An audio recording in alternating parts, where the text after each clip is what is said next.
Secuela, una palabra que a más de un cinéfilo le da miedo pronunciar. Hacer una segunda parte de una película que ha tenido mucho éxito o que se ha convertido en un clásico o en una película de culto siempre va a despertar escepticismo entre la crítica y entre los fans. Ha habido algunas secuelas que, en honor a la verdad, han sido bastante buenas, como por ejemplo Terminator, pero otras que se han encargado de aniquilar buenas historias, de dejar por los suelos a buenos personajes y de acabar carreras enteras.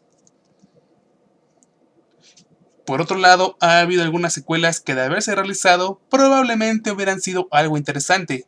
En este top vamos a irnos al otro lado, las secuelas que quedaron en proyectos, que quedaron en posibilidades, pero que nunca se realizaron y que yo digo que gracias a Dios que no se realizaron. Este es el top de las 8 secuelas que afortunadamente nunca se hicieron.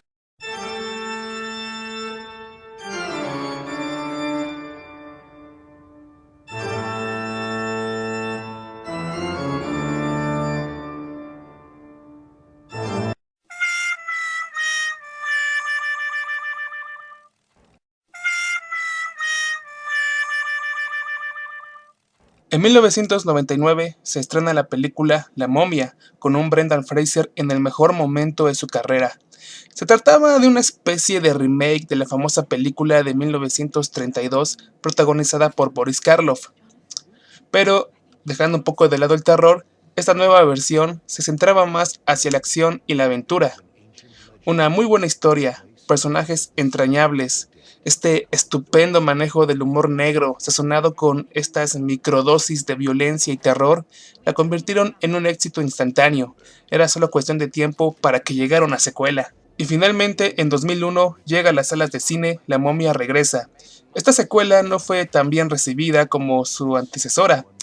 El problema fue que los realizadores se dieron cuenta de que gran parte del público de la primera película eran niños, así que tomaron la equivocadísima decisión de convertir esta secuela en una película familiar, quitándole gran parte del atractivo que caracterizó a la primera parte. Aunque fue un desastre en cuanto a crítica, lo cierto es que cosechó buenos números y dio pauta para una tercera parte. La momia, la tumba del emperador dragón, estrenada en 2008, simplemente mostró que esta gracia, este chiste que había caracterizado a la película de 1999 se había agotado hace mucho. Una historia cada vez más ridícula e inconcebible, personajes acartonados que se volvieron parodias de sí mismos y bueno, la película fue un desastre en todo sentido posible. Aún así, en su momento se pensó en la posibilidad de una siguiente entrega, de una cuarta parte. Finalmente, esta cuarta parte nunca se realizó debido a que en 2014, con el estreno de Drácula, Leyenda Jamás Contada, Universal dio la noticia de que planeaba relanzar a todo su catálogo de monstruos clásicos, pero siguiendo la fórmula que Marvel tenía con los Avengers, es decir, dándole a cada personaje una película propia para después unirlos en una sola película y enfrentarlos entre sí. Esto dio punto final a cualquier posibilidad de tener una cuarta parte de La Momia. No sabemos mucho de qué hubiera sido de esta secuela, simplemente sabemos que tenía como título tentativo La Momia 4, La Maldición Inca, y así es, en esta ocasión Brendan Fraser y compañía se hubieran tenido que enfrentar a una momia inca. ¿Cómo hubiera funcionado esto? Es algo que honestamente yo no quiero saber. El año es 2007, se estrena Spider-Man 3, película con la cual Sam Raimi y Sony terminarían peleadísimos por una serie de discusiones acerca de qué rumbo debía seguir las siguientes películas de Spider-Man. No pasó mucho tiempo para que Sony anunciara que relanzaría el personaje en 2012 y finalmente en ese año se estrena The Amazing Spider-Man, dirigida por Mark Webb. ¿Cuál fue el problema de este nuevo relanzamiento de Spider-Man?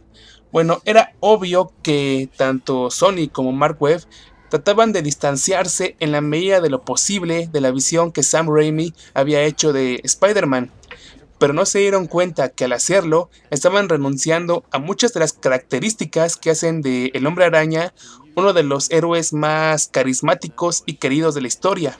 Sony hizo grandes apuestas con esta nueva franquicia. No se había estrenado ni la primera película cuando ya se anunciaba que se trataba del inicio de una nueva trilogía, y poco antes de su estreno se dijo que de hecho se trataba de una tetralogía con varios spin-offs como futuros proyectos.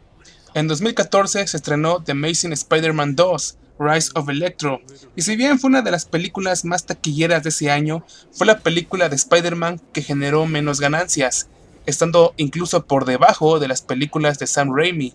Esto prendió luces rojas a los empresarios de Sony, quienes rápidamente dieron un parón a la producción de la tercera parte. Vieron que por internet se divulgaran varios rumores de que finalmente nunca se realizarían ni la tercera ni la cuarta parte, y que también los spin-offs terminarían como proyectos cancelados.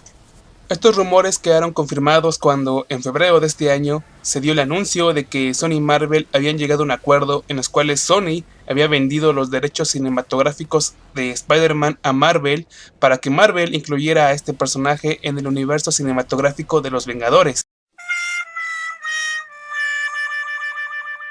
En 2002 se dio el notición de que 20th Century Fox había comprado los derechos para realizar una adaptación cinematográfica en live action de Dragon Ball, uno de los mangas y animes más exitosos de la historia. Muchos de nosotros habíamos crecido viendo esta caricatura, y hace años y años que habíamos esperado una adaptación cinematográfica con personas reales. Y durante un corto y mágico momento, todo pareció ir viento en popa. Este proyecto contaba con el apoyo de una de las productoras más importantes de la industria. Tenía un presupuesto de 30 millones de dólares. Contaba con James Wan como director, un director que en esa época era bastante reconocido. Y, por si esto fuera poco, tenía la participación de grandes actores de la talla de Chow Yun-fat, pero apenas se dieron a conocer las primeras imágenes de lo que sería esta adaptación, cuando este apoyo que había tenido de los fanáticos y de la crítica cambió un escepticismo, y conforme el tiempo pasaba y se hacían públicas más imágenes, se hacía pública lo que sería la hipnosis oficial y finalmente el tráiler, este escepticismo pasó a convertirse en odio. Dragon Ball Evolution fue uno de los fracasos más esperados de la historia. Todo el mundo sabía que este filme estaba destinado a fallar en todos los aspectos posibles, pero a 20th Century Fox únicamente le quedaba estrenarla y esperar lo mejor. Ya no podía dar marcha atrás, pero lo inevitable pasó. Nadie fue a ver esta película. La crítica la destrozó. En su momento, Fox anunciaba que este era el inicio de una trilogía, pero debido al pésimo recibimiento que tuvo esta primera parte, la segunda y la tercera parte no tardaron en ser canceladas. Al igual que The Amazing Spider-Man de Mark Webb, Linterna Verde en el 2011 fue uno de esos casos en los cuales tanto director como productores se comieron la torta antes del recreo, pensando que tenían en sus manos un éxito prácticamente seguro. Cuando vemos la escena final de Linterna Verde, es obvio que sus realizadores ya estaban pensando en una secuela.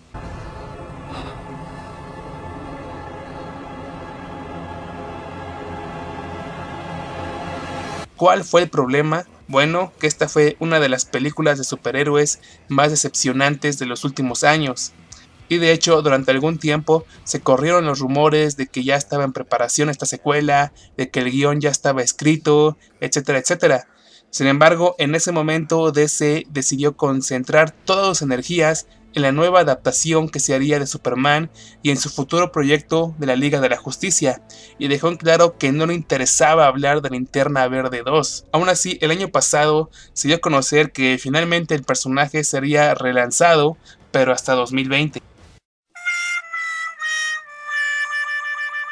En 1997, el director Joel Schumacher se convirtió en el verdadero archienemigo de Batman con su película Batman y Robin, con la cual aniquiló el legado impuesto por Tim Burton y asesinó la franquicia durante años.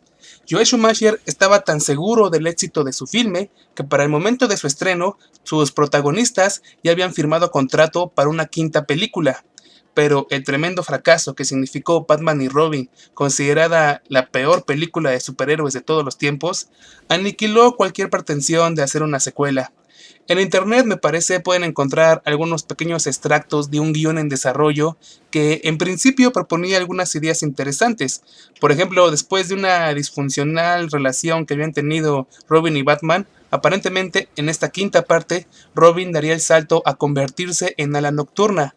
Batichica no aparecería, lo cual hubiera sido un tremendo alivio, y se barajaron algunos nombres interesantes para los villanos, entre ellos los actores Robin Williams y Rowan Atkinson, el actor que hace de Mr. Bean. En este caso, los villanos hubieran sido el espantapájaros y el sombrerero loco. Y también parece ser que Joel Schumacher pretendía regresar a esa atmósfera más oscura, más gótica que Tim Burton había hecho en las primeras dos partes. A pesar de estas cosas tan prometedoras, después de Batman y Robin, nos queda la duda: ¿Joel Schumacher se merecía el beneficio de la duda? Mi respuesta es que simplemente no. En 1983 se estrenó Batman 3, que recaudó una taquilla bastante decepcionante, que no era lo que sus productores esperaban, así que decidieron vender los derechos del personaje a una pequeña productora independiente que, ansiosa por expandirse, ansiosa por darse a conocer, se aventó la gran puntada de hacer Superman 4, Quest for Peace, o Superman en busca de la paz. Y bueno, a esta película únicamente se le puede dar el mote de ridícula, infantil, nada que ver con las primeras tres partes, y en especial con la primera parte. A pesar del tremendo fracaso que fue tanto en crítica como en taquilla, la productora, hambrienta de dinero, se atrevió a concebir la idea de hacer una quinta parte. Esto no llegó a ningún lado, se esforzaron mucho, trataron de escribir un guión que no llegó, nada más nunca fue terminado, y los actores principales, especialmente lo que fue Christopher Reeve, ya no querían saber nada de Superman después de técnicamente quedar en ridículo con Superman 4. Y es que en serio, Superman 4 fue la peor película de Superman en ese momento hasta la llegada de Superman Regresa.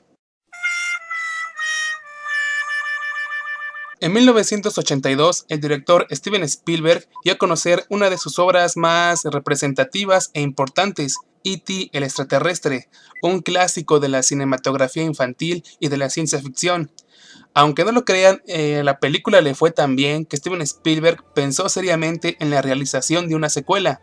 Aunque este proyecto nunca dio frutos, realmente nunca se esforzó mucho por hacerla, y con el tiempo aseguró que E.T. era una historia cerrada, que como un clásico de la cinematografía mundial, hacerle una secuela hubiera sido un crimen. Aún así, cuando leemos lo que en su momento se tenía planeado para esta supuesta secuela, la verdad es que únicamente podemos agradecer que nunca se hizo. La historia se iba a situar en los eventos posteriores a la película de E.T., en la cual una raza extraterrestre que aparentemente venía del mismo planeta que la raza de E.T., pero que estaban enemistadas, hubiera recibido el mensaje de ayuda que E.T. mandó en la primera película y hubieran venido a la Tierra buscando asesinar a nuestro querido marciano.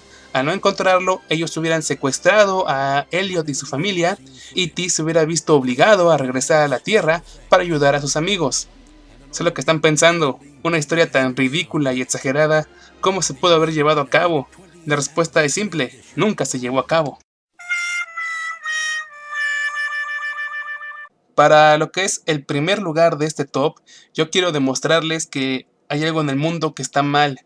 Quiero que se imaginen a la gran cantidad de estudiantes de cine que están en las escuelas o que son simples aficionados, que trabajan día a día, que se queman el cerebro, que se esfuerzan como nadie por sacar adelante sus proyectos, que al final de cuentas nadie va a ver todo ese talento, toda esa imaginación desperdiciada yendo hacia ningún lado, y luego conciban que hubo un millonario llamado Clive Palmer que en algún momento pensó en financiar una secuela para una de las películas más odiadas y malas de la historia, Titanic, la película que le quitó toda la poquísima credibilidad que le quedaban a los Óscares al darle el Óscar a la mejor película. Clive Palmer, un acerrísimo fan de Titanic, de hecho mandó a construir una reproducción a escala real del barco original, y él quería que de hecho la película, esta segunda película que, insisto, él pensaba financiar, se realizara o se filmara en su barco. Finalmente, por obvias razones, Este proyecto no llegó a nada, gracias a Dios no llegó a nada. Por ahí en YouTube se corrió el rumor de una posible secuela llamada El regreso de Jack, que de hecho abajo les voy a dejar el trailer, pero obviamente es un trailer falso, muy bien hecho, muy creativo, pero nada más. Sí hay una película llamada Titanic 2 de hecho, pero no tiene nada que ver con la película de James Cameron. Y entonces, esta tenía que ser la posición número 1. Titanic, en serio, pensar que hay un millonario que está dispuesto a gastar todo su dinero para hacer una secuela de una película tan mala. Digo, ahora díganme que no hay algo mal con el mundo. Y con eso terminamos el video de esta semana. Si te gustó el video, ya te la sabes, dale like, suscríbete, comparte y ayúdame a hacer este proyecto más grande. Mi nombre es Abel Gómez desde la onceava dimensión. Nos estamos viendo la próxima semana.